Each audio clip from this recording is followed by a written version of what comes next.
Hallelujah.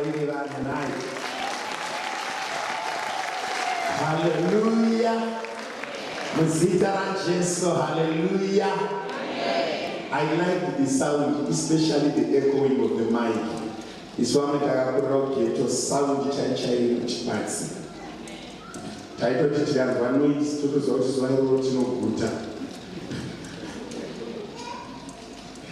Hallelujah. Family mama chichea, pamechete vanasikana vaoneka pakugore muzita raJesu. Hallelujah. Avanasi vakuru the last week vakanonoka. Nasi vakatiregai tinogarira.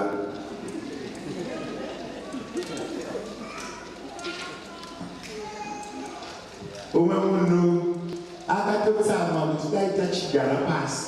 Vamwe vedu kuchechi kunotokubatsirai kuexercise because exercising it's part of the most important component of human health. Amen and amen. Saka pamwe pacho pamunotamba paya muchiimba mufunga kuti mamiswa kwenguva yakareba itori part of being well. Kana munhu akutadza kumira kwenguva yakareba akutorwa. Amen and amen. Saka kumirawo kwakatinakira. Amen and amen. Ndiri kunzwa temptation yekuenda straight into the word because I have admin issues later. Ndiverengereyo kuna Matthew. Ndoda kuverengerwa theme scripture, theme chapter, but only verse 3. 2 Chronicles chapter 20, verse 3. All protocols observed. Vanoremekedzwa nevakaremekedzeka ndiko kukwazisai panopera service. Mwari verugare vanzwa muzita raJesu. Ndiverengerei iyoyo vanogadzirira zvivhitivhiti. Mondibatirawo Philippians chapter number 4 verse 6. Amen and amen. Mozondibatira Matthew chapter number 7 verse 7. And Jehoshaphat feared and set himself to seek the Lord, and proclaimed a fast throughout all Judah. Achitya Jehoshaphat akafunga kundobvunza Jehovha, akadaidzira kuti Judah yose itsanye. Ndoda kuti umarke the word feared kana kuti achitya. Kana Bible rako richinyoreka ubva waisa dash wobva wanyora kuti feeling. FEELING. Be anxious for nothing, but in everything by prayer and supplication, with thanksgiving, let your requests be made known to God. Maka pakati request, maka pakati known, wova wata double line pakati anxious, wova wanyora futi dash feeling. And Matthew chapter number 7, verse 7. Ask and it will be given to you. Seek and you will find. Knock and it will be opened to you. Kumbirai mugopirwa, tsvagai mugowana, gogodzai mugozaruriwa. Mwari vakuitirei zvakanaka vaverengi veshoko nevese vari paivhangeri. Tese tichigara pasi muzita raJesu. Amen. Chinhu chinonzi upenyu kana kuti denga richicommunicata nevapenyu panyika. Bhaibheri shoko raMwari parinouya panyika, Mwari vachisika munhu ndopanoita need yekuzonyorwa kwechinhu chinonzi Bhaibheri. Chinouya Mwari vasika munhu. Mwari vachisika munhu vanoti let us make man in our own image. Munhu achiuya panyika akanga chinhu chinonzi feeling, and that feeling is the connection between the physical and the spiritual. My feelings emunhu, but let your desire be known. What is a desire? Is something that you want to have but you don't have. What is it that you want to have? What you want to have, it's a feeling. I feel like eating. I feel the heat. I feel the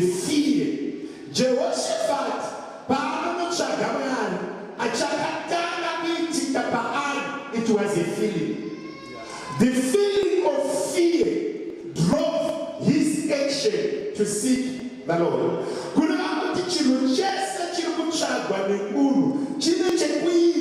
The way that person feels. Ukaenda corporate world, vanhu vachiita zvinhu, unobvanika ichiti uyu ane chinhu chinonzi courageous spirit, kana kuti ane courage, anoita zvinhu. Kuna vamweni vakushandisa word faith riri kunoitiswa zvinhu, because people do things well when they expect it to happen.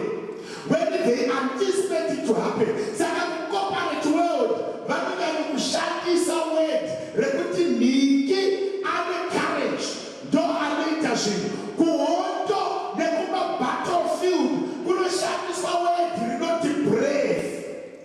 Unonzwa chichibva this soldier is brave. Kuna kuti this soldier is an eye to see that I can make that man fall, and he advances. That man is brave. Tinauya kuspiritual world, hatishandise courage, hatishandise brave, tinoshandisa word rinonzi faith. He has got it because he has faith. He has won the battle because he is brave. He has achieved it because he is courageous.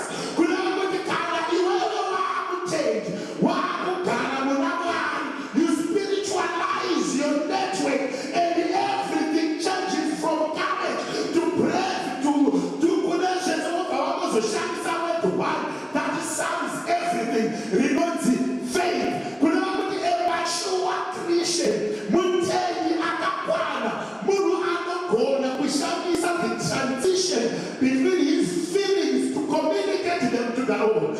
But David Achidora Pisarena, I will express our feelings in the book of Psalms.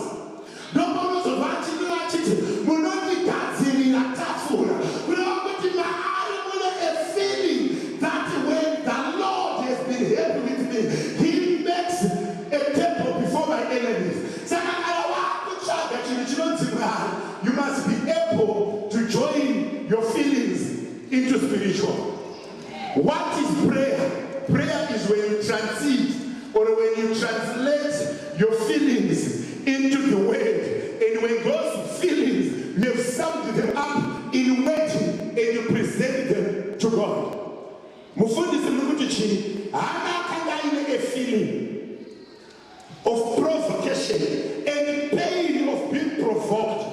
That pain, the feeling, yakairima ndo yakamumanikidza kugara mutembo. Haana kunotsvaganzira yekuexpressa feeling yake kusango.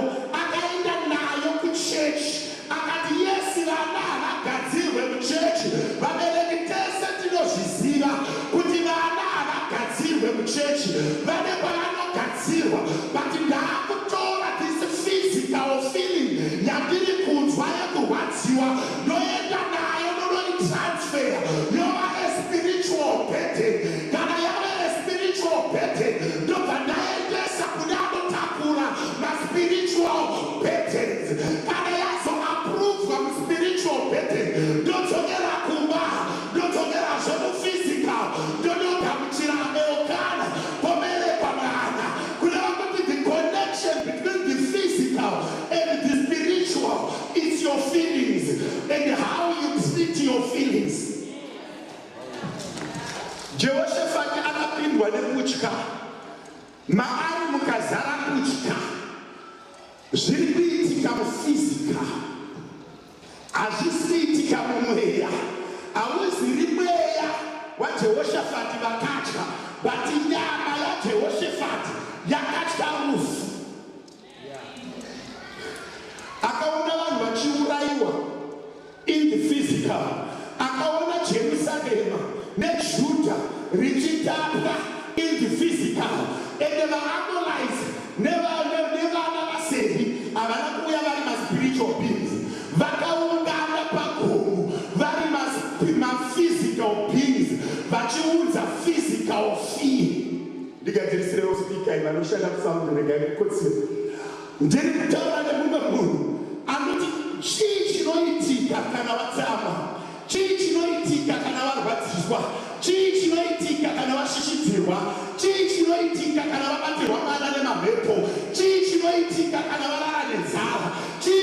chinoitika kana vamwe vasimuka uri kufanira kutransfera your physical feeling into a spiritual pattern. After you have a spiritual pattern, wonoitransfera woidzosera kumuritive basa. Ndopandavaregesa kuna Philippians iri kuti let your desires be known unto me. What is a desire? A desire is a feeling that you desire to, that you want to have. David akati, is there a God in Jerusalem when the wicked are prospering and the righteous are suffering? He was expressing his feeling in the presence of God. Kune munhu anofana kutora mafeelings ake, what you feel. Kuda kutoroorwa chaikuite feeling, kunzwa kuti mwaka wangu wekuroorwa haisiri spiritual feeling, it's a physical feeling. Kurwadziwa panyama, kunzwa kuti ndine chirwere chiri mandiri, it's not a spiritual feeling, it's a physical feeling. Kutsama hasha, it's a physical feeling. Kureva kuti Mwari vachiti let us make men, vachiisa nyama maari, vakaisa chinhu chinonzi pain, vakaita chinhu chinonzi hasha, vakaisa chinhu chinonzi fear, vakaisa chinhu chinonzi disappointment. But chinozoshanda sei? Kune mumwe munhu asi kubatirana neni. Ukadzwa vanhu kubasa zvichinzi ningi chasiyanisa vanhu vane mabhizinesi nevanhu vasina mabhizinesi is the level of faith, the level of commitment, the level of how you transit. Umwe wenyu ari pano akatsamwa, anomadoro, akatsamwa, anorwa, but ndikuti kana tatsamwa ngapave ne-communication between the spiritual and the physical. And what influences the other? What is it that influences the other? Is it the physical or the spiritual? There is nothing that influences the other. They influence each other. Kureva kuti zviri kuitika panyika zvinogona kukonzeresa kudenga, nezviri kuitika kudenga zvinogona kukonzeresa panyika. Unobva Mwari vachituma Moses kuEgypt, vanoti ndanzwa kuchema. What is crying? Crying is an expressed feeling. Kana munhu achichema ikasei is expressing a feeling. When people are shouting, they are expressing a feeling. When people are walking like galloping, they are expressing a feeling. Kuna kuti kana ma feelings akanika akaexpresswa anokonzeresa denga kuburuka. But when the praises go up, when someone is praising, it's a feeling. It's a feeling that has been expressed. A feeling of joy, a feeling of excitement, a feeling of energy has been expressed in a hymn. That feeling can also be expressed.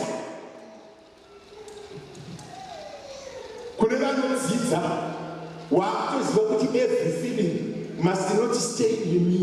It has to find its way of being expressed.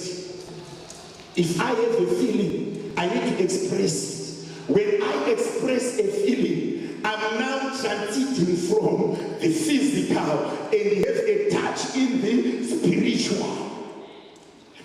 How do you go in the spiritual corridors when you are staying in the physical corridors? The body bandino una physical corridor, don't be the spiritual corridor.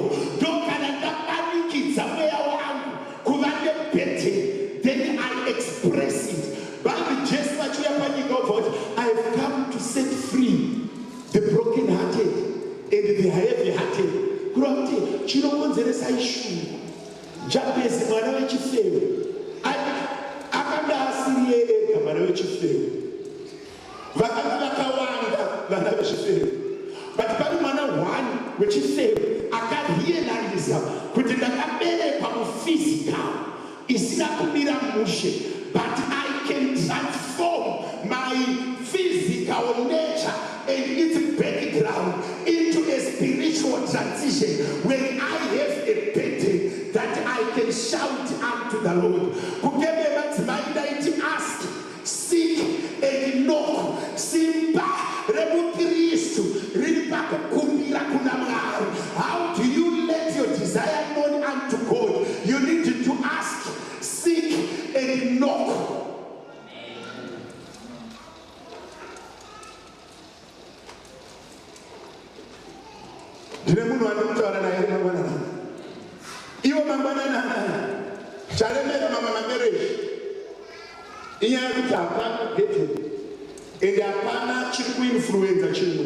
Either the spirit or the physical. Bible wrote down. Wow, could shape up a man. A feeling that is expressed, it moves heaven. I feel like disappointment. Kubakuna Sara. Yekuti iwewe wakati pamurume ndikaitamana semumwe mukadzi wese ndiri kufara nekukura kwemwana. Iwe ndiwe wazofamba zvekukura kwemwana wakundidzinga asi haana a sound that she purposed saying.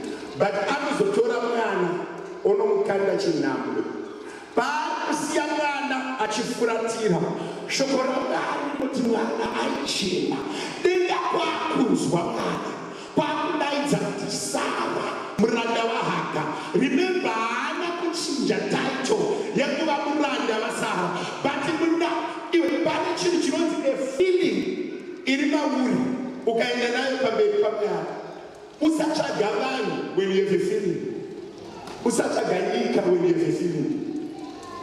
Kana vanhu unozwa Bible zvikuramba kuti nditorei ndiendese kudombo rakakwirira. Kureva kuti pane dzimwe nguva dzaunofanira kutora mafeelings. Nyika yakazara nemadisappointments. Patinodarika napo panorwadza, pamwe patinopinda panorwadza, pamwe patinodarika napo panorwadza. But God, bring your burdens unto me.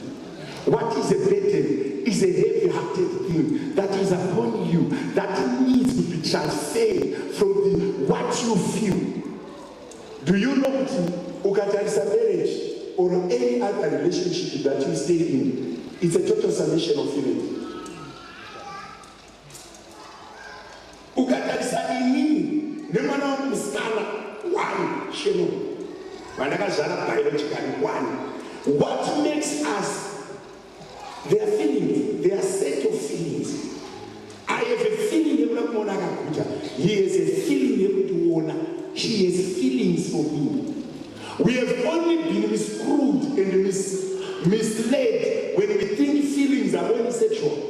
They are feelings between me and her. That's why when she's hurt, I go crying here. When she is celebrating, I also go celebrate with her. When she pass school, we go celebrate. When she make an achievement, it's our achievement. If I buy a car, she says we bought a car. Can I repeat this? Even if I take a motor, take a motor, as a bona receipt, kada invoice, kada penda pass. Why? There is an existing feeling that is being expressed in the relationship. Every relationship is built by feelings. And those feelings, if they are well treated, they become natural. Hakuna mbereka na mani kitu kucelebrate kana manaiko number 1. Ndine mbereka mbereka. Hakuna mbereka na gasanza akapedza mwana ari muchipatara. Ashiti.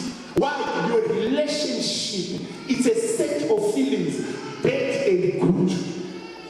Mwana akakanganisa, mai vanonyama, ivo vasina chavakadza. Mwana akaita zvakaipa, mai baba vanonyama, ivo vasina chakaita. Pakati pavo, they are cemented by a set of feelings that produces different types of reactions. Between brothers, there is a set of feelings. Pakufu, pakafamu. Vanasina achikafu, my siblings. nevanhu timurese kurova chikafu. Why? Hapana mafeelings ari that strong. Tinenge taenda kunovabatsira kuchema asi hatisi kudi kuchema. Hakuna mwana anodya sadza kupedza muswazi wababa wake. It's a lie. Hakuna mwana anodya sadza kupedza mai chituna chirumba. It's a lie. Why? There are a set of feelings that interpret each and every situation into different reactions. Urikuinzwa ile revelation. Kureva kuti mafeelings ako iwewe kana wamwana waMwari kana wapinda mushoko raMwari wazara muna Mwari, mafeelings ekutend ane chaanokonzeresa mukingdom yaMwari. Ndakukuparidzira manje kana wapinda muna Jesu wagamuchira Jesu, kuchema kwemutende kunosimudza mirozi pazvigaro, kuserebreta kwemutende kunokonzeresa kingdom yaMwari. Why? There are certain reactions to every feeling.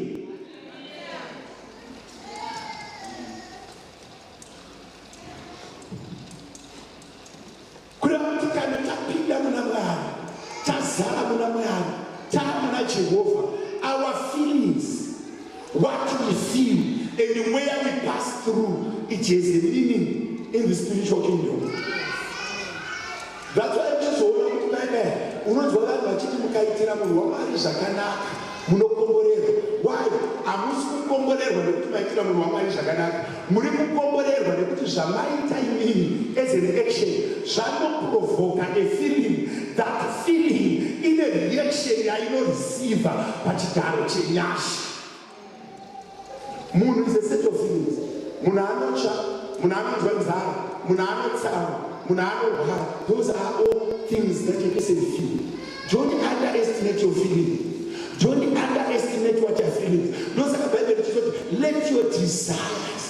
Ukanga uchitonzwa a feeling like making money, it's a spiritual feeling. Kana uchitonzwa a feeling like praying, it's a spiritual feeling. Check Bible that to those that are spiritual, everything in them is spiritual, even if it is happening in the physical, but it is a spiritual feeling.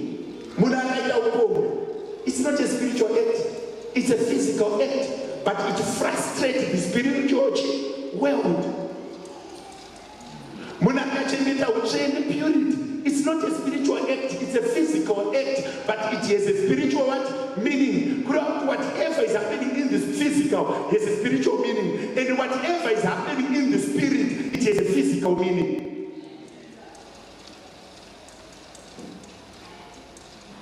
That's why I don't know to try in church.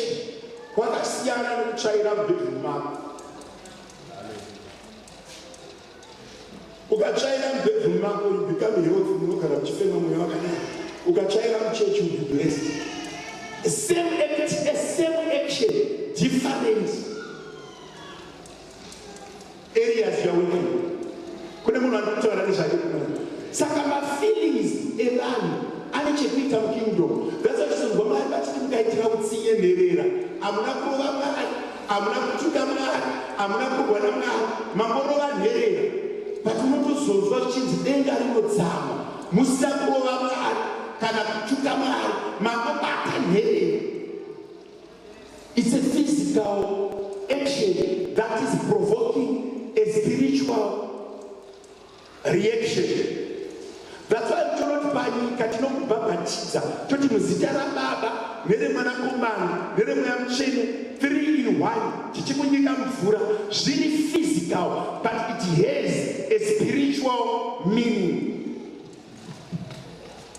Munoziva kuti kudya sadza chaiko kune spiritual meaning. Kudya sadza, kubika sadza nenyama moto, it has a spiritual meaning. Why? Dumbu rinonzwa nzara rakasikwa naMwari. Bible shobora kuti ndicharopafadza chidyiyo chenyu kuroti kana muine hupfuka maropafadzwa. Saka kuzodya sadza, it's a physical action that has a spiritual meaning. Ndaitaura navanhu baba ndikavakudzana munoziva here kana uri baba 365 days vana vachidya sadza vachiguta, it's a spiritual meaning. 7 days vana vasati vamapoka zvitori nespiritual meaning. Kureva kuti kuya kwatakatangira kuna Genesis kwakanzi you shall provide, watotadza apanda kuparidza vanhu. Kuna chechi inobva yati zii, but ipapo unotaura kuti ubaba chaiwo chaiwo une spiritual meaning. Ubaba chaiwo une spiritual meaning. Ukaona vachiiswa mhete panzeve uri murume kuti ndibore muise ndakunzi Janet,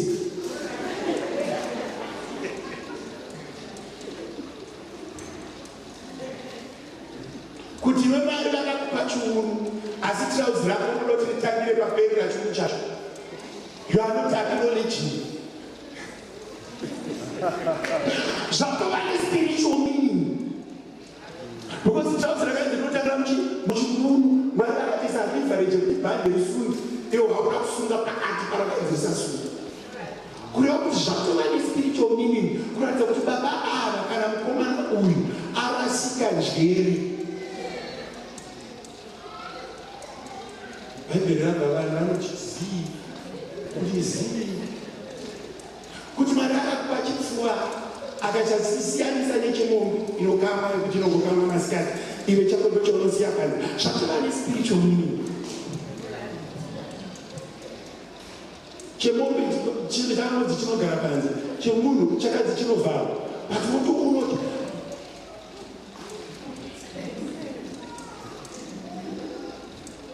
to them that are spiritual, everything is. Saka patiri kusvika isusu toti kubusiness, toti kuhondo, chanetsa maKristu kutaura statement yekuti uyana ada kujaira nekuti ndinonamata, regai ndingosiya zvekunamata ndidhire naye.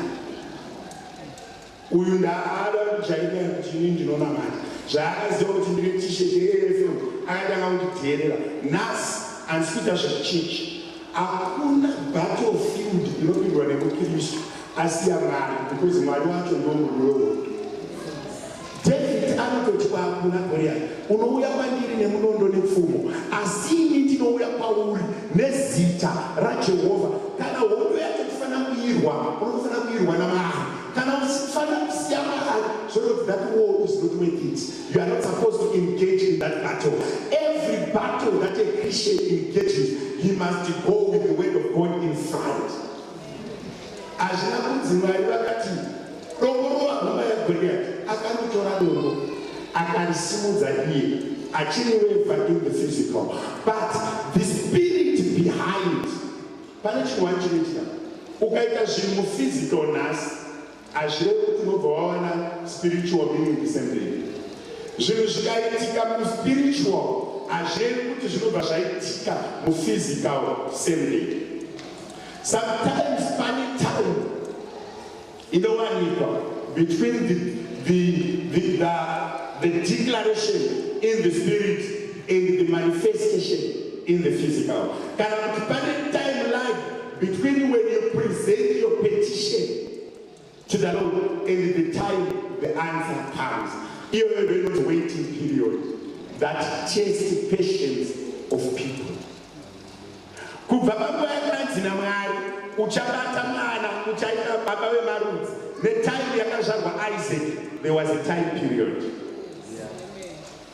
Iyo zvichitaura munomu, I've got ministers, I've got professors, I've got great men and women that have received the word that are waiting for realization.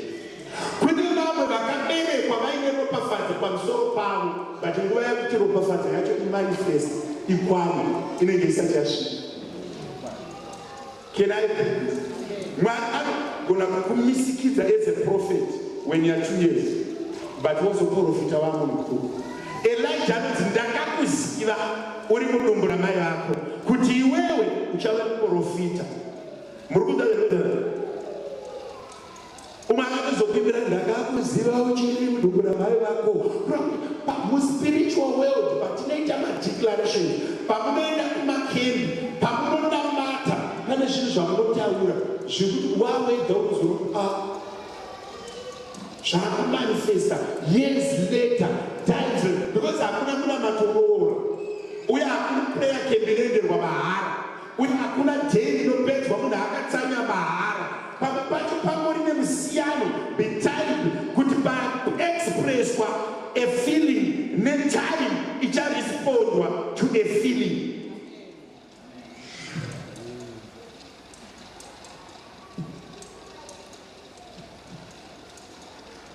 Ukatarisa chinhu chinonzi children, chinhu chinonzi money, nechinhu chinonzi marriage kana kuti family, chiri very spiritual. You cannot separate mweya wako kubva kumari yako. You cannot separate vana vako kubva kwauri. Pakati penyu izvezvi tiri busy kunamata kudai, ukatarisa foni ukaona mufoni muchiratidza kuti mune 10,000 yakuda usina kutransfer, shoko randikuparidza here unonzwi. Unoda kunobuda unofona kubhenki. I was just in church and there's something that's happened. My money just left the account. Mwana akarwara uri muno muservice hauzwi vhangeri randikuparidza. Kureva kuti but the emotion and the feeling becomes strong. Do you know why people praise God? Vamwe vanotanga vatambudzika. Kana Mwari anoda kukuswededza padhuze, anokupa chimwe chinhu chinokuita kuti undorwadziwa. Ukaswedera kure stereki naMwari, kana akukudzosa anokupa problem. Nekuti pane dzimwe nguva dzekuti unonyatsozwa kuti my wife can't help me, my brother can't help me, my bank account can't help me. Apa panoda Mwari. Mwanzo zvangwezvangwa apa panodani even usina nhamba dzangu unotora pakalenda, zuva iroro unotora pakalenda, and zuva iroro you become smarter and nicer to the pastor. Hakuna munhu anomerwa zvekukanganwa kuti pastor even wakati apaisoba apa pane masituations okuti kana Mwari vakakudzidzisa ese iputyu. Unoziva kuti pambato munodaidza mufundisi mafingwa muchinyatsozva kuti munhu hamuki, but presence yekungoti vauya inorerutsa rufu rwacho. Feeling. What is a feeling? What is a human being? A human being is a total submission of feelings. What is a human being? A human being is made of feelings. Chinoita kuti uzive kuti uchiri munhu kuti ukabata moto wotsva. Chinoita kuti uzive kuti uchiri munhu kunzwa kuti panapa it's not smelling good. Chinoita kuti uzive kuti uchiri munhu it's a feeling yekuzwa kuti kwakutonhora. Ukasapiswa, ukasatonhorwa, ukasarwa nzara, you are no longer a human being. Saka Mwari vakasika munhu vachida kuti mafeelings emunhu aende straight to him. Chinonzi a mature Christian is when you are able to express all your feelings to Jesus. When you depend totally in Christ, that's when you take all your feelings, all your frustrations, all your joys, all your achievements, everything that we have, when you are able to communicate them to God, then you are now a mature Christian. Everything that is yours, when you are able to express every feeling that you have unto Christ, I mean every feeling.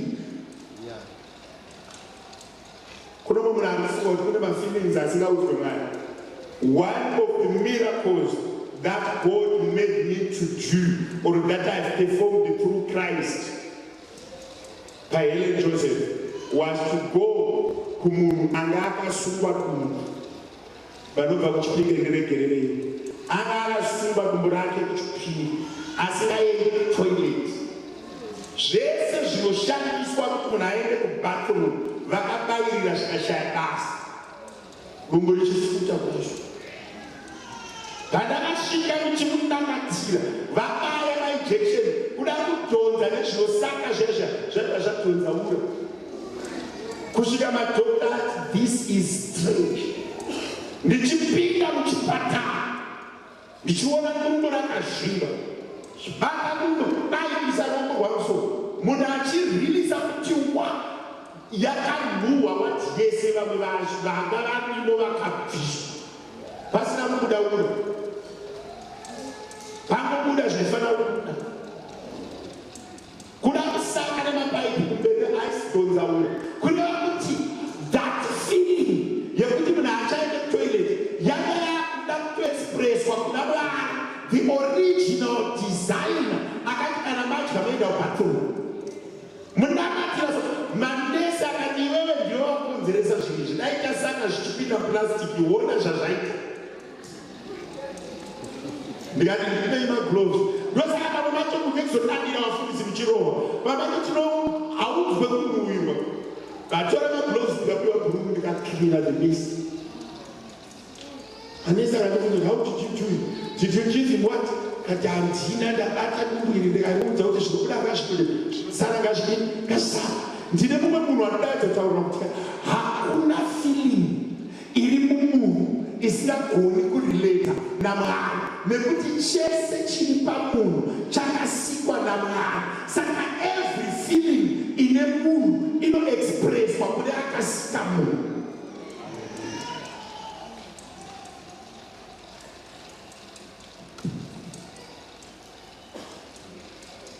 Every feeling yaunana. Saka my feelings amunoita muchiti this feeling can't be expressed to God. It's an error. Every feeling that a man has, a frustration, ukatsama, it's not a sin. Go and say that anger to Jesus. Take that frustration in prayer. Don't lie to people. Then also you can pray in anger. You know what families the first thing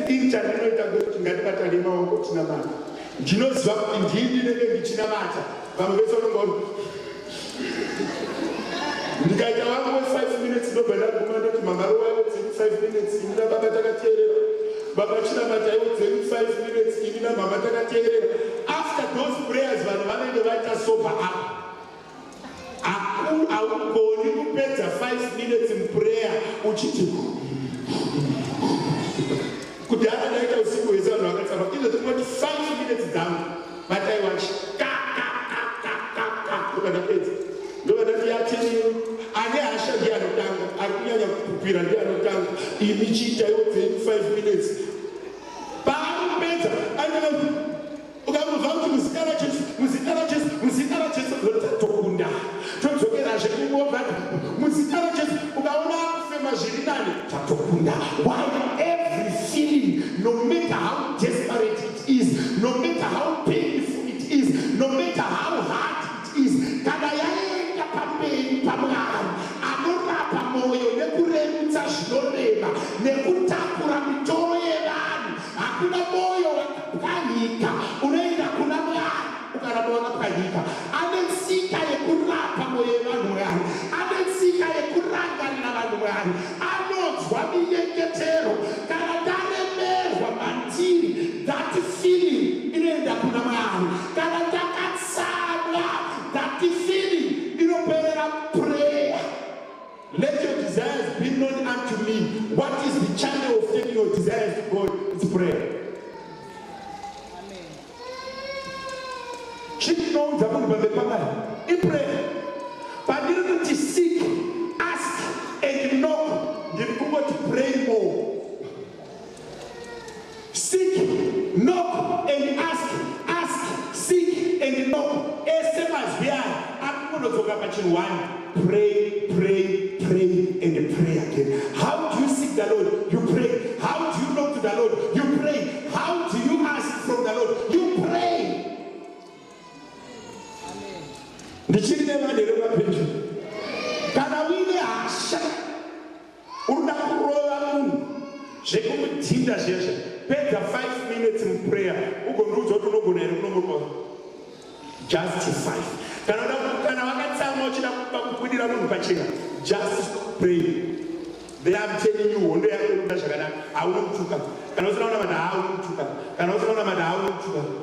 But wangonamata kungopedza 5 minutes in sincere prayer and asking, unoona kuti even every feeling that is disappointing that we have, if you pray, that feeling goes away. Cast Cast your burdens unto me. In what form? In prayer. What is prayer? Prayer is expression of a feeling. That's prayer. You express your prayer. My feelings in line. Connection between the physical and the spiritual is prayer. Anything that you ask from the Lord, it is put to you unto you through the disposal of prayer.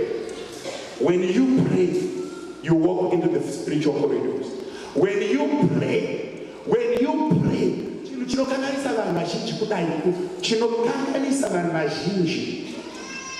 is that ability to ask. That ability to ask. You know, Kumbira. And when they ask, they don't mean it.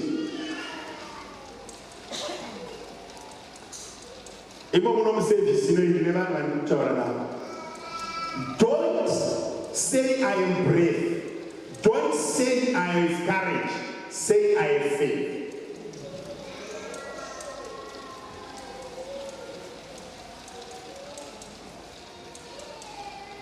My woes, my spiritual adversities, my physical scares, they all probe a certain reaction to us. What drove Jehoshaphat? It was a feeling of fear. What drove Jehoshaphat? It was a feeling of fear. And what did the fear result in? It resulted in him seeking the Lord. So a feeling should lead you to an action. A feeling should drive. Musadi pere muwesani my feelings. Muwese and my feelings. Muwese. Anger is a feeling. Ukafara. David amina mapisarere. Akazara nekurumbidza kwamwari. Paakafara anakumira. Any emotion, whether it's happiness, sorrow, worry, should be brought to God through prayer. Don't be anxious. That's the why. And when you pray, have faith that it is done.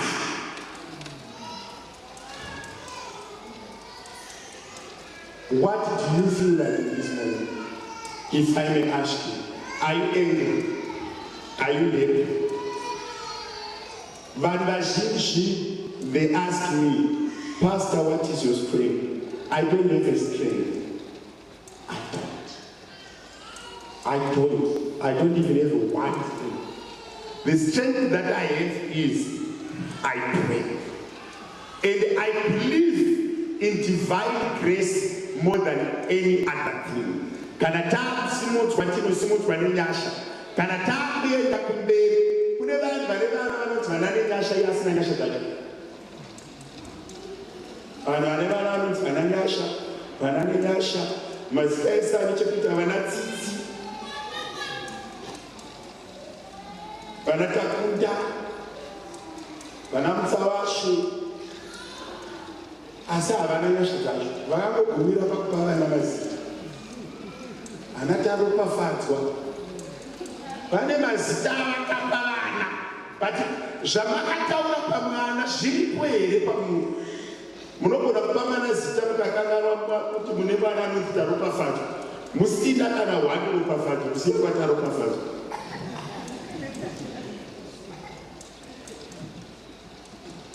Muri kudairedzerana. Kuna kuti kana mapa mwana zita rekuti taropafadzwa, chipindai mupamono kuti ichi taropafadzwa, ichi taropafadzwa, ichi taropafadzwa, ichi. Follow up what you say through what is happening in your life. Kana mukakamana kuti takunda, chienda kunobata pepa nepeni, munyoro zvamakunda zvingani. Kune vashoma vatsika. Zita remwana chete. Pane imwe kapo yakati dzokororai zita remwana waimuka 100. Zita remwana. Mwana anonzi Grace. Vanokiyana sikaiti hamuna nyasha. Ndikati regai muno nyasha ka100 kunyara baba moti grace ka100 kunyara mukadzi oti grace ka100 ndakati dzokorai amba kuchikotsoko izviro roti nyasha ndinotora peji nemapeji 33 oti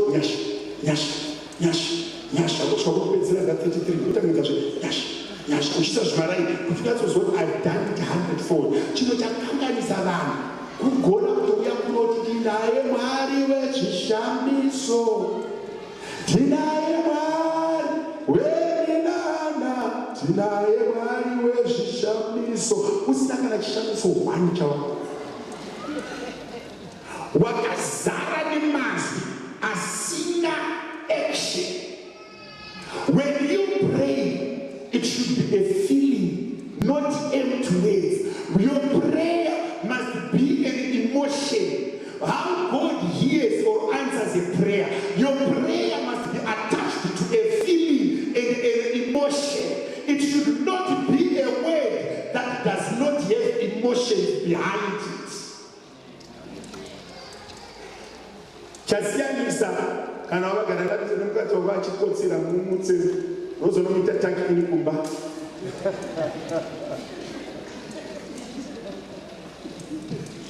kunyanya vakabva kukendi kunakuta kachinzveizveivhanerovha mumbabadziri kana wakagara nemunhu akabva kukendi ukati gare nayo mumutse vakanyanya kutamba mapendekete tsafu dzemurwati.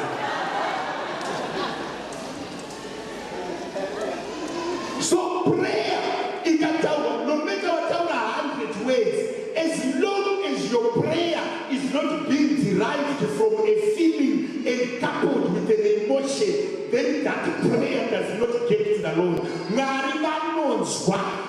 When a feeling is transferred into words, you must have a feeling. It must be something that you are feeling inside you, that you are expressing in words. It should be a feeling.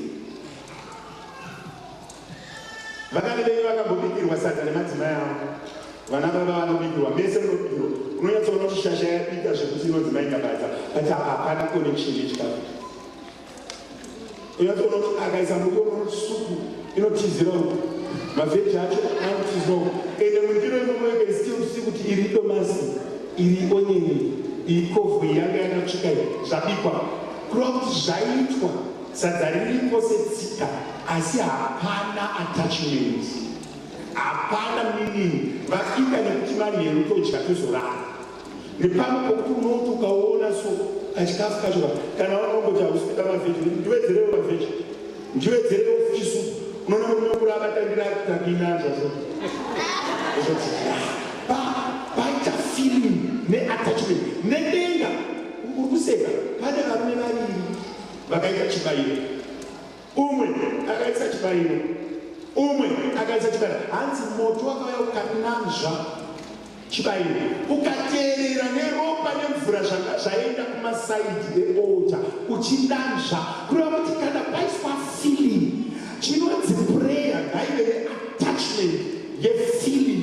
What do you feel? Kana wakatsamwa usanamate munamati wekufara, express your anger. Mwari vanonzwa your feeling behind the prayer more than the quantity of words. Ndibvunzei samufundisi, unobva Bible chitogorama chiti when Jesus arrived, he cried, he had compassion. Paanoti chipa hove nezviva zvikati, Bible rinoti vauya vapedza vari murenje vakuvadhisimisa, Jesus had compassion. Akavanzwira tsitsi, kureva kuti zvingwa zviviri nehove zvakamultiply because Jesus had compassion on them. The compassion part ndo yakakonzeresa miracle. Jesus wept, akachema. That prayer zvakazotaurwa as important. Mwari vakavanzwa that call, that feeling. Ukabvunza ine mufundisi kuti munhu apore, ndinofanira kutanga ndarwadziwa inini. Mwari vakushandisa mafeelings angu kuti munhu amate because it's a principle. Mwari vanoshandisa mafeelings angu kana wanga utopora. Ndosaka pamukare chokuti munhu akava close namufundisi, akava very close namufundisi, anonetsa kuwana chinowana because mufundisi vane mafeelings. Kune vaya vakakuvara pfungwa vatofunga mafeelings ava vanoshandisa mazuva ese paonekera mabasa avo. But ndikuti pane mafeelings anenge apakati pevanhu two ava. Pamufundisi there should be a feeling that drives that passion in prayer. Can I repeat this? That feeling, what the pastor feels when he hears that the child is sick, that feeling, it has its words, doing it out to but kana ibori mazi asina feeling apindu pamberi pamwari because mwari vanonzwa the feeling yavakaisa mumunhu. It's a principle.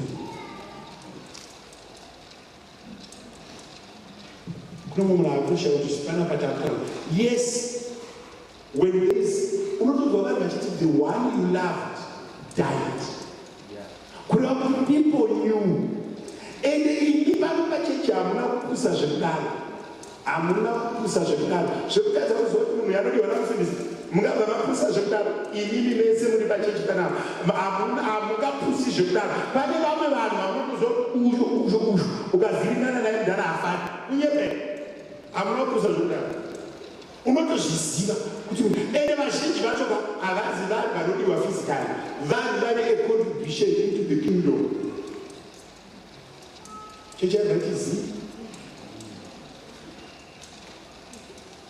Kuna munhu wokuti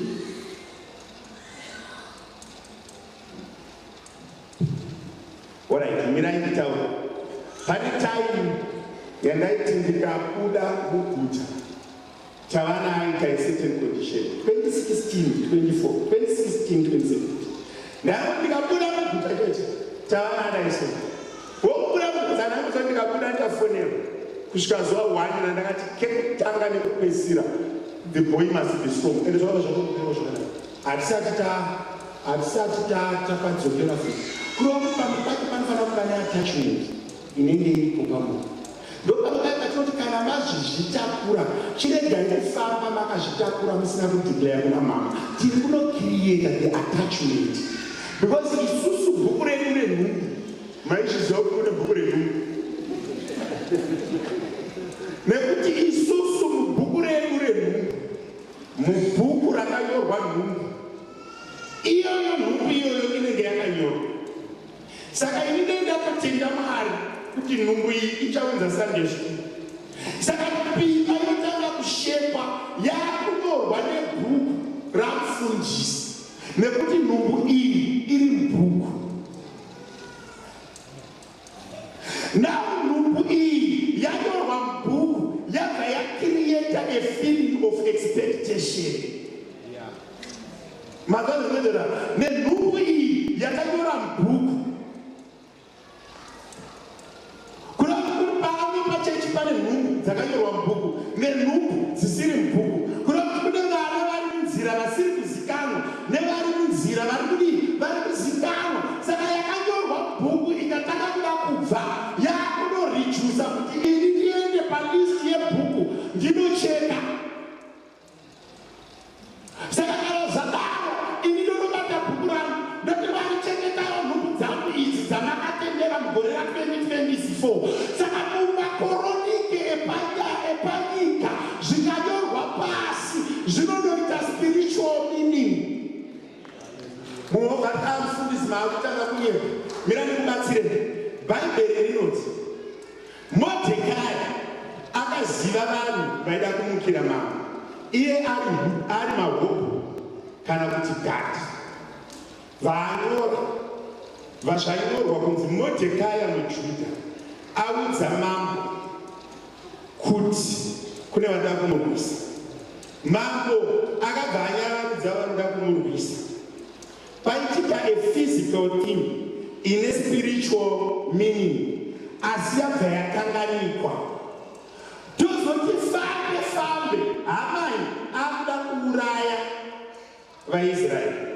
Mwari makuti ndobata sei mumwoyo wamambo kuti ndiseverudze zvikanzi handei makoroniki kwete kairos makoroniki zvakanyorwa nemunhu.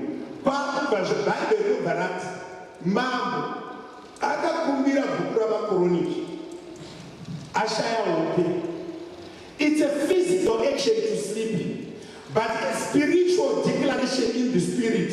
You have stopped a physical action to happen for another spiritual manifestation to happen. Now, the king has not slept. He is reading chronicles that were written by men. Nobody knows the Mordecai muJudha akayambira mambo nezvakapitika. But Mwari havana chavataura. Paita munhu ari kingdom yerima ari kurongera zvakaipa kingdom yaMwari zvikanzi Hamani paadaidwa. It's a feeling yekuti Hamani paakadaidzwa mambo ndovashaya hope. It's a feeling. Mambo ndovaakuda kuropafadza Mordecai. It's still a feeling. When you give, you have compassion. It's a feeling. God is working with the feelings of men to derive this spiritual work on earth. Mwari vakutoshandisa mafeelings evanhu. Hope ifeeling vaibata. Madonna kufunga kwa kushaya trouble or one yamambo. It's a feeling. Fear in a Mordecai. It's a feeling. Zvirikurongo naHamani zvekuuraya Mordecai. It's a feeling of jealous irimopareka muna Hamani. Kuroti Mwari vari kungotamba nemafeelings evanhu. Ndichiri nemunhu ari kuteerera. Mwari vari kungotamba nezviri kunzwa vanhu. Zvimwe zviri kuevil, zvimwe zviri kuspiritual. Ndovari kunzi Hamani adaidzwa namambo. Waisakana muna mambo akafara zvikanzi munhu anodiwa namambo. Kudiwa it's a feeling. Love it's a feeling. Angaitirwi. Ndopaari kudonongora zvikanzi chienda unoitira Mordecai muJudha. Iwe mafeelings ako iwewe auri kunzwa. Ukaona musikana wobva wanyatsonzwa mafeelings uri mukomana ati kurei muviri wako ukatanga kumerera. Waona musikana akagerwa pamwe wotanga kumerera kuti sisi vakanaka. Unofunga kuti pamwe wakakwa nemafeelings yamisirwa pamwe wedhi rakanzi ngaarove raakunobata mafeelings emukomana kuti apinde mumba. Mwari kana vakuita zvinhu panyika vanobata mafeelings evanhu. Saka what you feel is very very important in the spiritual world. Kana munhu akakunzwira tsitsi kana akakunyorera tsamba yepromotion kubasa, it's a feeling. Kune vanomboryorera vanhu matsamba hausati wamboshaya hope here uchinongosainira mumbepa rake. Handinga kuti muofisi musandasaina document raningi. Iwe kufunga kuti kuda basa pamwe hausi kuda basa. Pane zviri kuitwa naMwari munzvimbo dzemei. Saka what a human being feels, what you feel is very very important. What you feel attracts God or therefore. Hamani akatotaura akati ngaitirwe ABCD. Saka pamwe pacho kune vanhu vari kutaura navo kana uchirwara Bhaibheri rati kutenga kwako pakuporesa. The feeling, what is it that you are feeling? Pandiri kuparidza pamwe pacho paunouya kuna mufundisi usikadi kupererwa nebasa uri so desperate to retain your way. Pamwe pacho chinotozokonzeresa kuti basa risapere havasi mufundisi. Ifeeling iri mauri. Mufundisi pavari kuti enda unogara pabasa vari kungokonfirma the feeling that is in you into the spirit. Like zvakaitwa nemurume anonzi Eli kuna Hana. Eli akangokonfirma mafeelings aHana akati zvauri kunzwa nezvauri kuda enda Mwari akuitire.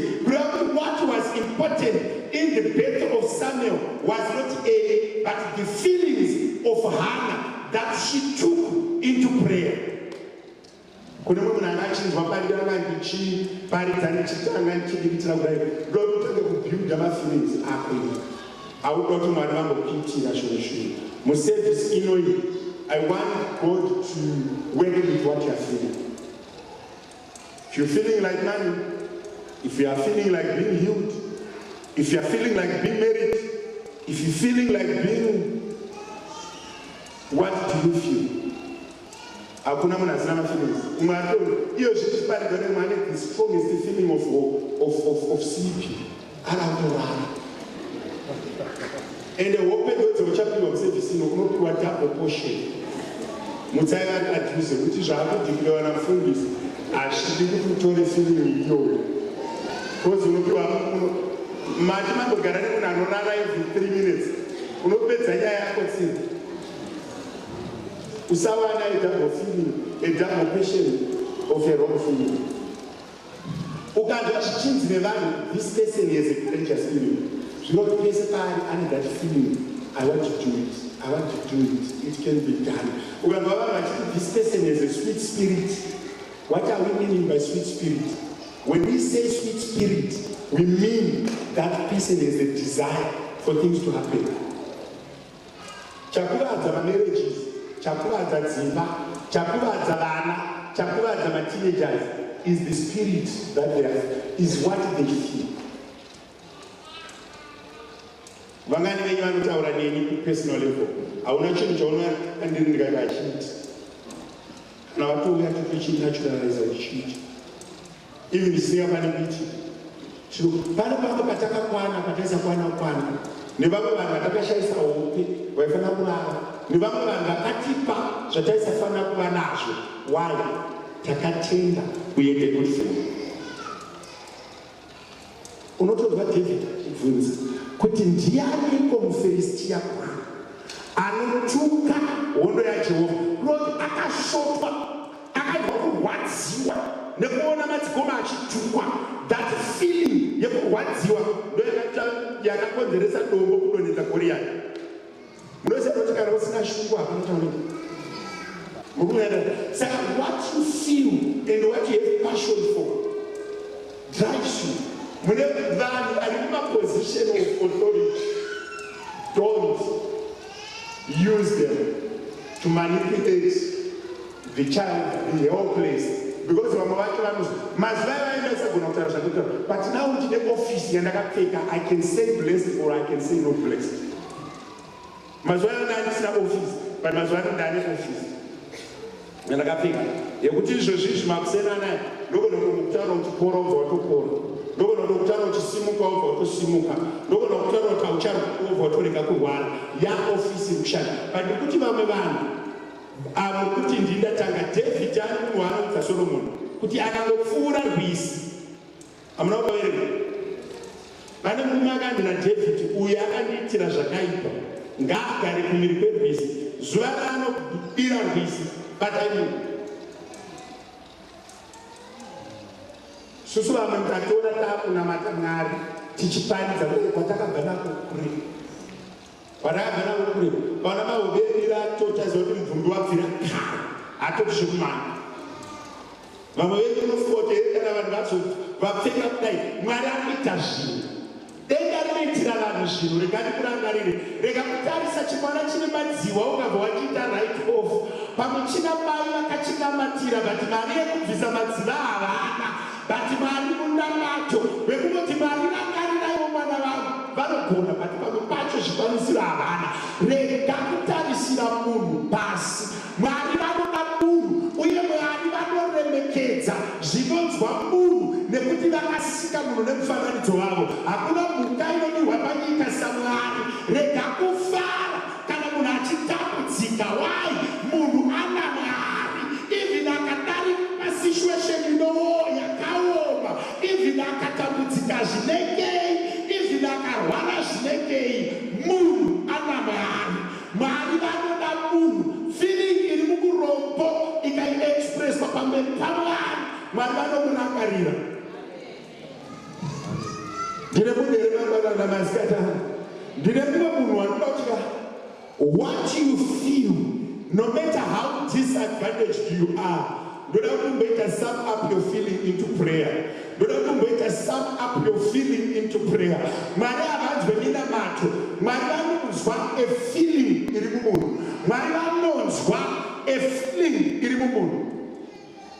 Iyo zvinhu ukanditarisa chikwani chandoudza vaifundisi vechoti ina handidi mwana anosonerwa tracksuit kana trikosi kana nangotsembera side by side nekuti zvigamba takazvipfeka, we can't go back there.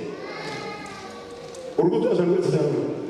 Ndikafunga ipapo unototi pamwe pacho tairambidzwa kuita maklasi kunita nekuti une tsvina 11 kilometers ukadzifamba every day kuenda nekudzoka. It's not easy. I want to repeat this. It's not easy. What you are feeling, we want to transfer it into prayer. What you are going through, we want to transfer it into prayer. I need people who have a feeling, people who are feeling something. I want people who are feeling something. If it's tears, I want to see those tears. Don't be dignified. If it's pain, I want that pain to go to the Lord. If it's a disadvantaged situation, I want that disadvantaged situation to go before the Lord. But mazwana enda kama ndinga village nerera tichidya chingwa usina chinyi usina chizi aumona matana mumunhu. I want you to take your feeling into prayer. Nasi without having a communication between the physical and the spirit. Why? Because you're feeling. You must have a feeling that you need to express to the Lord. Kune vanhu vachema kwenguva yakareba but vaichemera vanhu. Kune vanhu varwadziwa kwenguva yakareba but vairwadzirwa vanhu.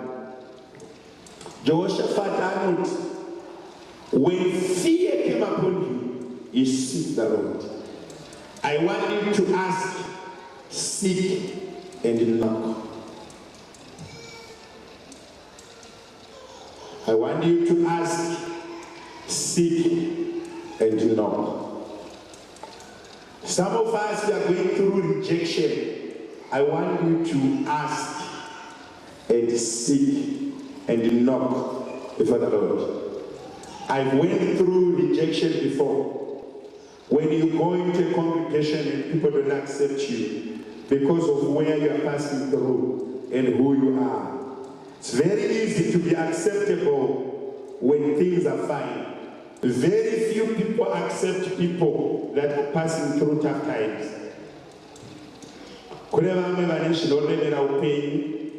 You can't share, you can't express it. But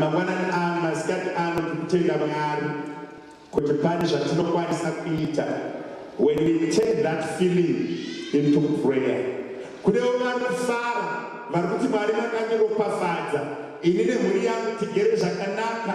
lack nothing. I want you to express that joy before the Lord.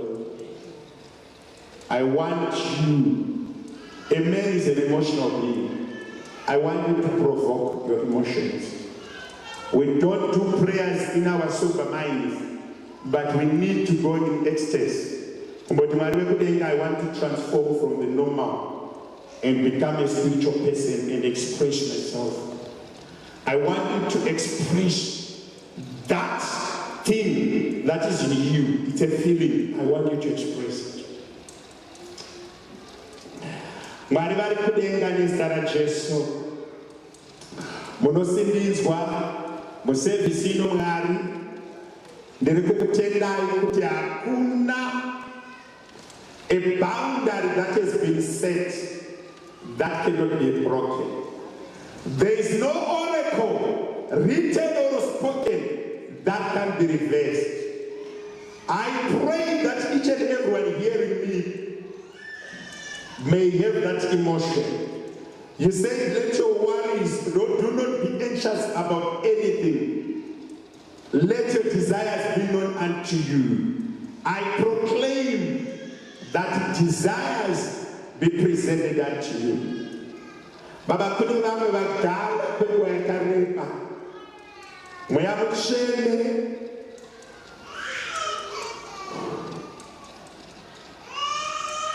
kune vamwe vane zvirwere zvamakatogamuchira.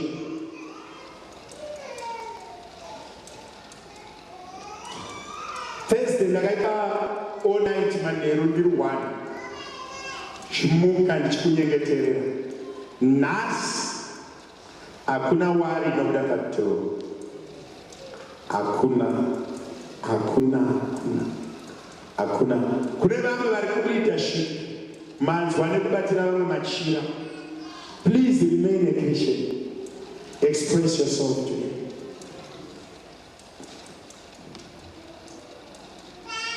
Mweya Mutsvene, search the hearts. Let the burdens come and be expressed. Mwari vanonzwa a feeling. I want that burden for you to feel it. Kana wanga vakati hazvina basa, I want it to be pressed upon your heart. Zvavanga vakati ndakazvigamuchira, I want it to be pressed upon your heart. Umwe anotobvunza akati mapfupa aya angamuka here? Zvikanzi ndiMwari ndimunoziva. Mweya Mutsvene, itai kuda kwenyu mangwanani ano, masikati ano. Rangarirai vanhu ava, umwe nemumwe Mwari kudenga. A human being is an emotional being. I want you to express your emotions. It's not bad to cry. It's not bad to cheer. It's neither bad to shout or to close your mouth and meditate.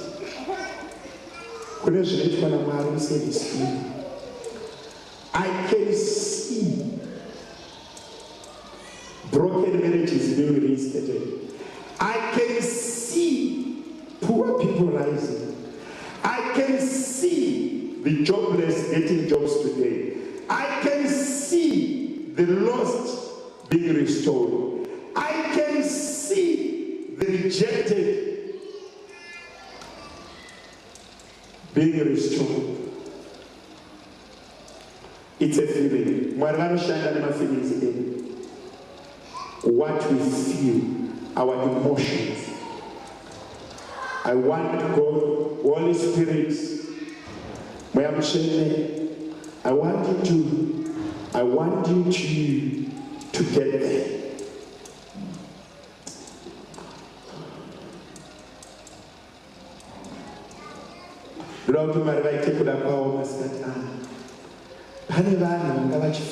It's normal. Panama altars akaseterwa vanhu anofana kukorerwa. Pane zvida zvakaisirwa vanhu zvinofana kukorerwa.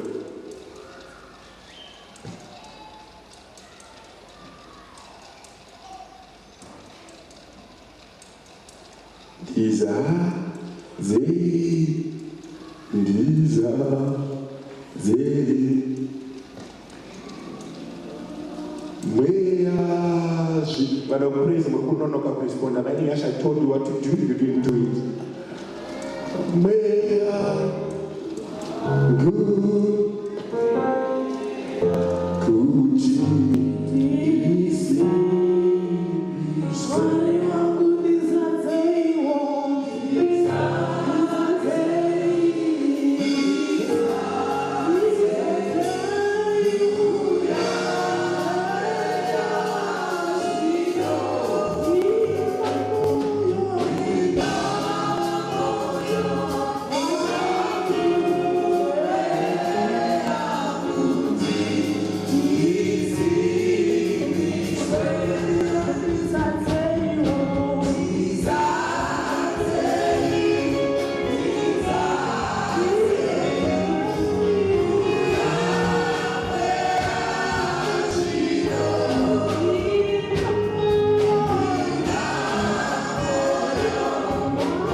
chaunoda kuti uende nacho pamberi paMwari.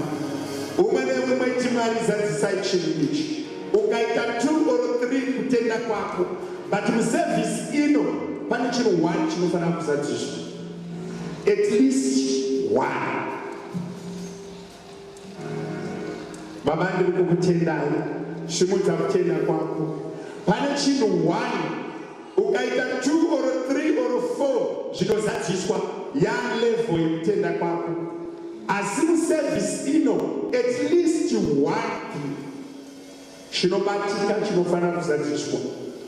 Baba makandiita muranda wenyu panzvimbo.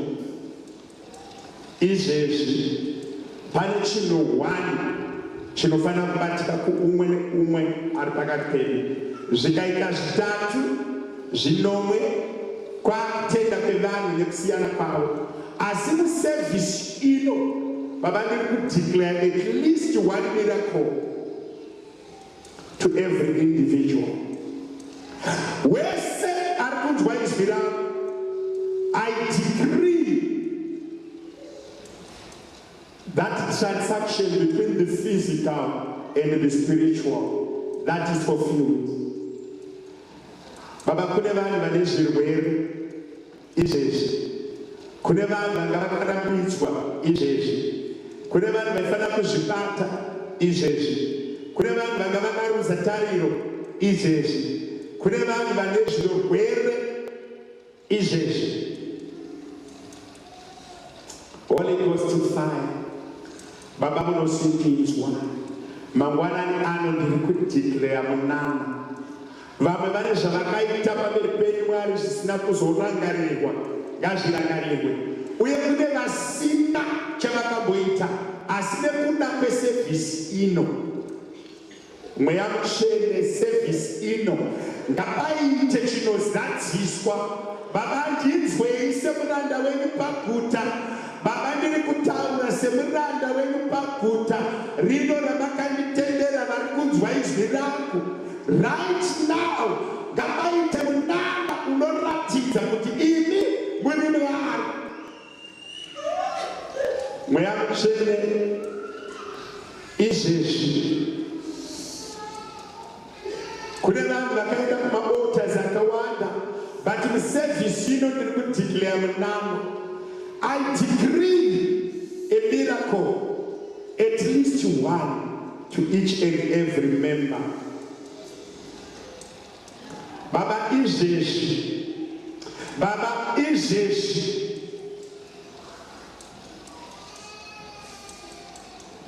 ndine munana yandikuda. Usaurambidza mweya mutsvene ngavakuitire. What you are feeling right now, that desire, I decree that miracle to be fulfilled. Let it come to pass. Kunana baba vasina chavanacho, unenzara nenyota yekuti vana vangu vararamewo, that desire ngaita kuzadziswa.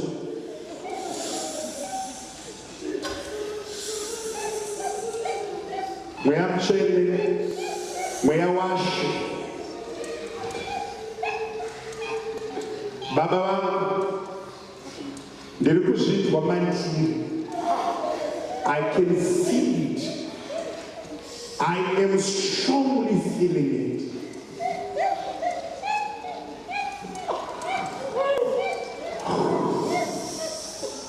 Baba imboitai zvamaisita.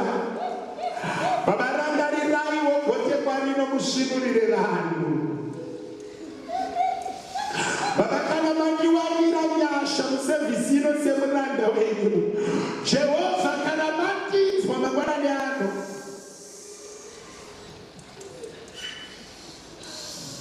Baba zvirwere zvingazvinenge. These conditions, these situations, Holy Ghost fire, mweya mutsvene, makarapa vanhu, rapai sevhisi ino. Mweya mutsvene makasunungura vanhu, sunungurai sevhisi ino.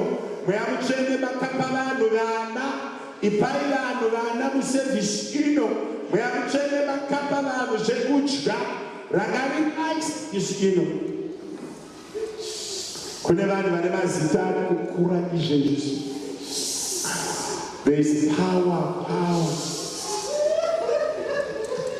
Mweya mutsvene itirai vanhu zvakanaka. Mweya mutsvene gorangariraiwo gote kwarino. Baba kana vatinzwira nyasha semuranda wenyu yani. Kana vatirangarira vari vakudenga mangwanani avasikati ano. I decree makapakova neminana muservisi ino. Baba kana vatinzwa maservisi ino yani. Baba ndiri kudeclare muservisi ino kuti zvirwere zimba Baba zviranga. Baba ndiri kudeclare muservisi ino ichi. Baba kana matinzwira nyasha urombe uhu kana matinzwira nyasha. Baba kana matinzwira nyasha. Baba vangu kana matinzwira nyasha. Pasina upenyu ngapadzake upenyu mwari. Kune zvimwe zvakatonzi it is finished. Kune vakaitwa ma-right off. Kune vakazviita ma-right off. Kune vamwe vakatorama even ma-marriage. Kune vamwe vakarama dzimba. Kune vamwe vakarama upenyu. Asi Mwari kana matinzwira nyasha. Baba kana matinzwira nyasha semuranda wenyu panzvimbo. Mweya mutsvene murukai, ndine simba randiri kunzwa inini samufundisi. Randinofunga kuti I want you to catch the fire, let it spread. Tendera mweya mutsvene kuita zvaanoita. Mweya mutsvene rangarirai ota ino nezita raJesu. Kubva kune vakamira kuno simba ngaritange kufamba. Baba ndiri kutendera kufamba kwesimba renyu kuripeyiwa kwemasituations nezita raJesu. Ota ino ngaizare simba. Vakamira paota ngamapfekwe. Mweya mutsvene take over. Do it right now. Nezita raJesu. Baba pfekai imba ino nemweya. Mweya mutsvene tendererai mugote kwarino muve Mwari. Baba vangu, I decree that your presence concentrates in this house. Baba muzita raJesu. Mweya mutsvene izvezvi pfekai vanhu mumwe nemumwe sekukumbira kwaita. I decree. Baba ndiri kudeclare simba paaritari rispread muchurch.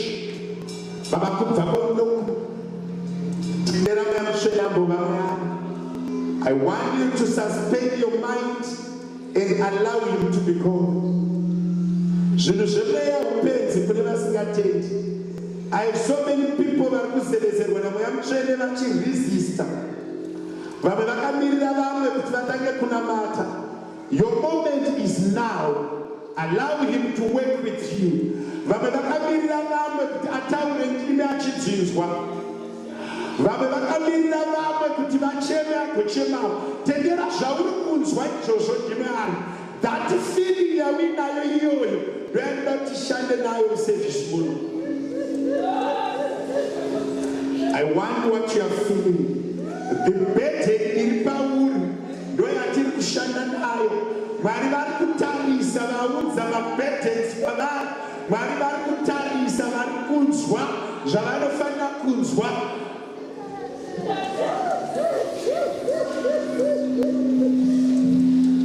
Service inenge dzimwe nyasha dzisina kumbowanikwa mune imwe service. Kuti iwewe unotobva muno watoitirwa zvakanaka. Iwewe unotobva muno watopfekwa nekuti simba racho ratovepo. Nyasha dzacho dzatovepo. Bizinesi racho ratozadziswa. Muchato wacho watozadziswa. Imba yacho yatotengeka.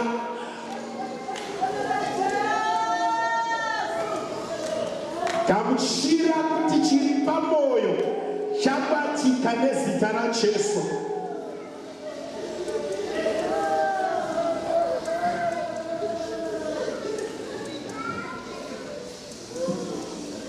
Baba ndakuririsa nyasha kekupedzisira. Baba ndakuregedzera kekupedzisira. Ani nani akaremerwa pamoyo ngaachigamuchira. Izvezvi akaremerwa pamoyo akumbira ngaakamuchire. Baba vangu nezita raJesu zvakumbiriwa ngazvigamuchirike. Zvataurwa nezvataurika ngazvigamuchirike.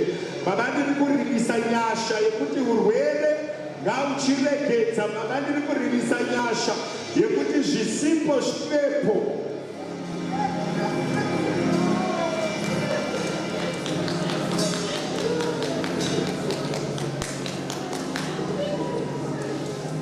Ndakudaidzira 1 2 kechitatu kunofanira kugamuchira. Pandiri kuda vazhinji vakamirira kuimbirwa kuti mweya upe. Izvi presence yaMutsvene yakazara. Presence yaMweya Mutsvene yakazara panzvimbo ino. Izvezvi pane simba riri kutopfeka vanhu. Pandiri kudaidzira atotenda atogamuchira atochina atochiwana at least one miracle muzita raJesu. 1 2 receive. Nezita raJesu receive. I want you to receive it.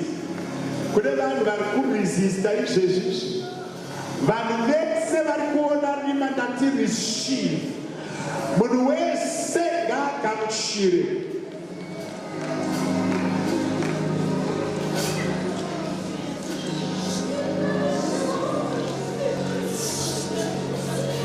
Tendera Mweya Mutsvene mukupfeka mazita tano. Izvezvi so.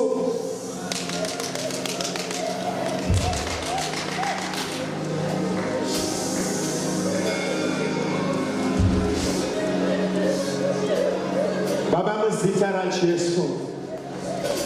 Izvezvi ndakuririsa mabusiness, ndakuririsa dzimba, ndakuririsa michato, ndakuregedzera mufaro, ndakuregedzera mapromotions, ndakuregedzera mamillions, ndakuregedzera mabasa.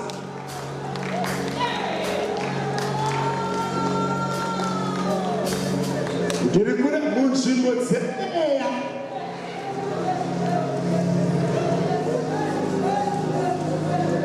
Holy Ghost fire.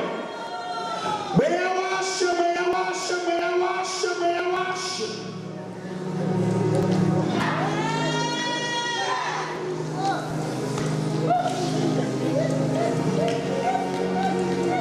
Pane zviri kuitika mumhepo. That feeling you are hearing, it's real.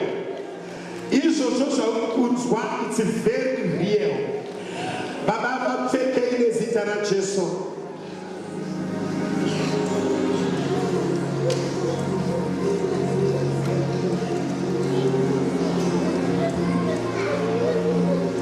Kune vanhu vari kuresista kufara mudzimba.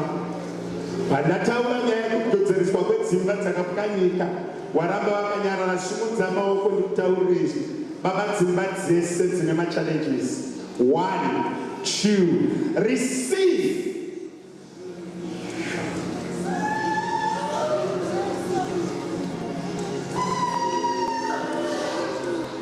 Mweya Mutsvene ngaambokuitira.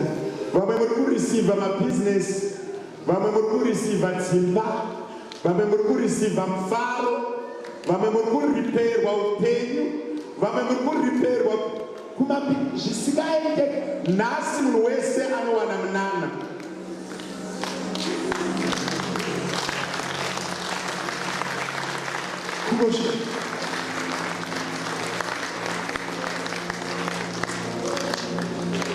Alright, praise him. We munomira kumashuro. Sema mic yenyu munomira uko.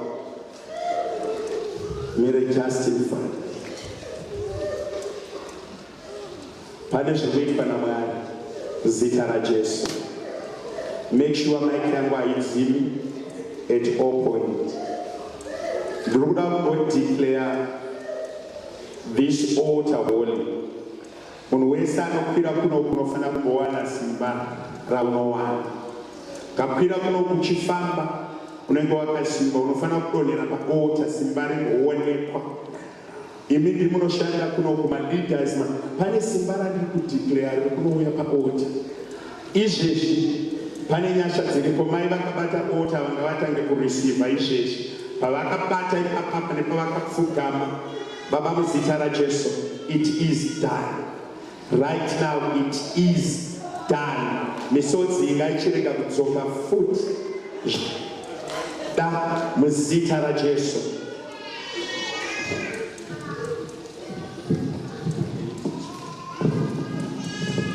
Muzita raJesu. Praise Him. Paukuya kuno kuota ingotenda Mwari kuti kune hondo dzakuriyo. Chikwira paota, you must be transformed kusati watanga kuimba. Vasina varume unotowanira murume uchikwira kuno, vasina mari unotowana mari uchikwira kuno. Baba ndakudeclare altar in this world. Hakuna achamira pano akaramba akadaro kana achakwira pano. Arikuzomira paota whether ndi asha, ndi leader, in praise. 1, 2, 3, 5. Chakakura one by one chirisiva. Muzita raJesu, Baba muzita raJesu. Baba nyasha ngadzivepo vachikwira uchirisiva simba rako. Paunotokwira paota unofana kutotenda kuti uri kufamba into an anointing. Baba muzita raJesu nyasha ngadzivapfeke pavari kukwira kuno Mwari wedenga. Umwe neumwe ngaagamuchira achifamba. Nyasha dzenyu Mwari ngadziburukire pamusoro pake. Pavari kukwira simba rekureceiva ngariwe pamusoro pavo. Baba makafanira kuna muzita raJesu. Baba muzita raJesu ndinomutendai kuti muri Mwari. Ruoko rwenyasha ngaruburukire pamusoro pake. Baba kubva nhasi nyasha ngadzimupfeke nezita raJesu pese pakumira paota. Baba kubva nhasi chisipo zvese ngazvivepo nezita raJesu. Baba muzita raJesu, the grace of God and the anointing to be received. Muzita raJesu, Baba makafanira kuna mato. Muzita raJesu, nezita raJesu. Shungu dziri pamoyo ngadzive pamusoro pake. Chese chaukuira kuota kana watoyo unobva waenda chaukungofunga kuti chinofana kubatika ngachibatike kana iwe wachininga chibate. Baba muzita raJesu ndinokutendai kuti muri Mwari. Baba makafanira kunamatwa nezita raJesu. Baba muzita raJesu. Muzita raJesu. Baba ndinokutendai kuti muri Mwari. Muranda wenyu ngaakamshire nezita raJesu. Baba makafanira kunamatwa ndakurelisa nyasha. Ngaachibate muzekutenda kwaita. Muzita raJesu. Baba makafanira kunamatwa ndirikurelisa nyasha. Muzita raJesu. Baba makafanira kunamatwa. Muzita renyu ngaakamshire. Baba muzita raJesu. Baba muzita raJesu ndinokutendai.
vashamuridzi veupenyu. The power and the witnesses of the angels, the grace and the anointing to take over. Father, in the mighty name of Jesus.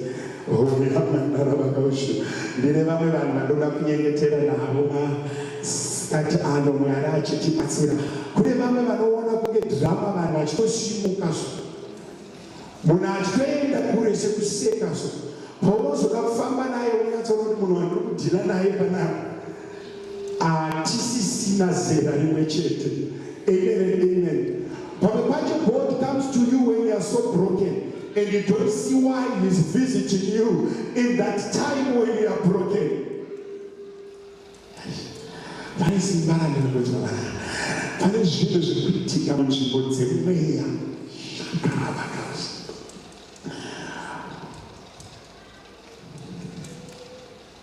Yes. Ndine vanhu vari kutya. You are so scared. Pawakagarira hana yako iri kurova. Pane zvekuitwa naMwari. Vanhu vanotya zvikuru sei kana vakuleadership kuti hana yangu iri kurova. Mwari anotaura nevanhu zvisinei nezera ramuri. Kutsvaga vanhu vane hana dziri kurova, unyatsoona kurohwa nehana. Kutya kwakapfurikedzisa. Yes. Pana baba vakagara kuramba kuya kuchityaso kasorohwa nehana kutya. Pandatanga kutaura masikati angu kutya. Hana yako iri kurova, kurova chaiko chaiko. Usauye kutoka na isingaronekani chitokurova ndokunyatsoona kuti ndiri kutya. That fear is a feeling that is going to transfer into a manifestation. Patinoti manifestation vanhu vanofunga kuti kuda vadhimoni. Unogona kumanifesta into your destiny. You can as well manifest into a spiritual corridor that you have never been there. Pane zvekuitwa naMwari pamwe.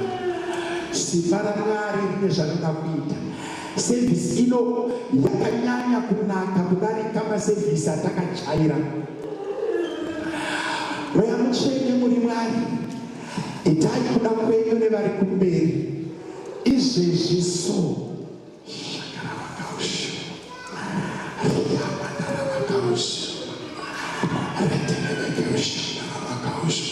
Kune vanhu vanorohwa nehana zvekutotya chaiko chaiko. Pane zvakakuitwa naMwari.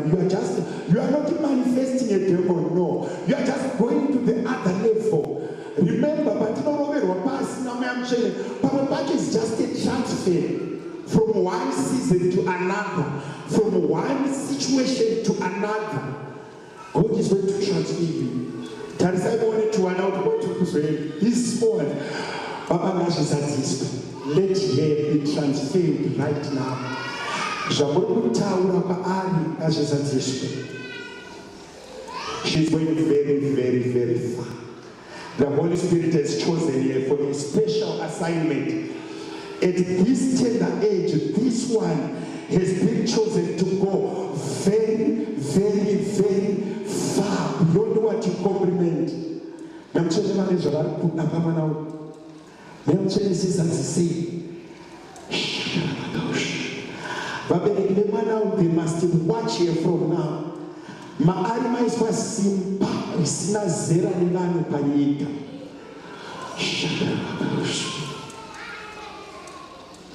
Padadaidzira ndiye atanga kunominatwa neMweya Mutsvene for a great, great assignment at this tender age. Mwana uyu ane simba raiswa maari naMwari. Ane chaMwari chadyarwa chamanifesta musevhisi inoyi nezita raJesu. Church elders, watch out this child. God has done things that he has never done to this age upon her life.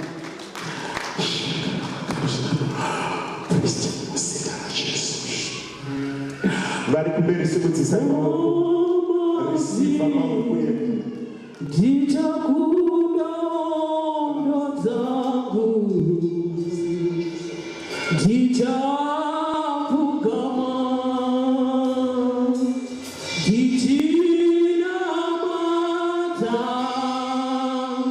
Imi Mwari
I remember the other day when the Lord was talking to me at personal level.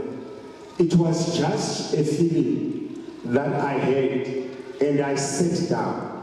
When I stood up, the same feeling came again. Then I prayed. Soon after praying, I heard an audible voice that what you are feeling is true.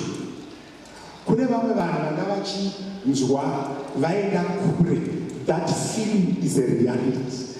That thinking was a reality. That meditation was a reality. Zvinhu zvaMwari hazvishande zvekunyanya kutambirira. That soft spoken voice, that feeling that we had has come to pass. Kune vanhu vasimudzwa musevisi. My teenagers, they were feeling great. Side the teenagers vakuchiitika zvinhu service. Tuvana kwatuchiona mavisions. Tuvana kwatuchinzwa. When God does things, very spiritual people sense. The natural man remains natural. Kune vanhu vaporeswa zvirwere. Kune marriages are kune vanhu vaimwa toro vasingacharimi. Kune vanhu vaishandisa zvinodhaka vasunungurwa musevisi. Vamwe vasunungurirwa madzimai avo. Vamwe vasunungurwa nekuda kwekunamata kwevabereki. Mune zvinhu zvakawanda zvaitika musevisi. Amen and amen. Amen and amen. Pandanga ndichishumira kune munhu anzi atenge pulpit. Pandanga ndichishumira, your heart was telling you, I want to buy a pulpit. And avana uyai kuno avatengi one vatenga two umwe nomatenga vanhu ivava Mwari avachitaura navo iri muservice havana kuzodaira kuzouya kuno ndatotaura mweya mutsvene anga achitoshumira kunana pamwe pacho paunonzwa mweya achitaura usamunonotsa baba ngazviitwe chacho chavari kuda semhuri ngachibatike pandinomira paota simba ramweya mutsvene ngarivaitire zvakanaka imi Mwari wekudenga nezita raJesu. Baba, I'm loosening this for the sake of obedience. Nezita raJesu. Nyasha dzacho dzese ngadzive pamusoro pake. Zita raJesu. Baba, kutelai ngano mutsvene. Muzita raJesu. Muzita raJesu. Muzita raJesu. Muzita raJesu. Let her be free for disobedience. When you asked of her, you heard what you wanted her to do. Muzita raJesu. Kune vanhu vakawanda vataurwa navo muservice. Iwewe unoita zvawataurwa navo. Ena unoita zvavanzi naShe uite. Amen. Nhasi musi wa10. Nhasi musi wa10. Ndizvo. Nhasi musi wa10. Machi sebena tusingapedza machita. Nhasi musi wa10 Machi. Kune hama dzatakabvumirana kuti gore rino I'm typing 12 out of 12 mari yechokwadi. Vakaita January na February, vari kuti inini January wangu na February wangu ndakaita. Ndevasati vatambira ya February, vari kuti February hatisatambira but ndiri kuita.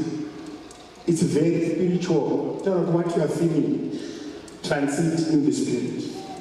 I want you to do this one thing for you. You take your right hand, don't cheat. Be honest. Take your right hand, put your on chest. Vana vari kuSunday school nema teenagers, don't feel bad. It does not affect you. Nema students eku university, don't be troubled. Our time is coming. Do not be iwewe profit pamusoro pako uchitedzera. Uti Mwari ndakatendeka pane zvamakandipa. Imi Mwari sekutaura kwemuranda wenyu I want to be established. Starting with my spirit in you, followed by my resources, and followed by my family. Because I am faithful, I can claim this declaration in Jesus' name. Don't underestimate this prayer. That faithfulness in a general. It's a physical action that is a spiritual reaction. Can I share that? Can I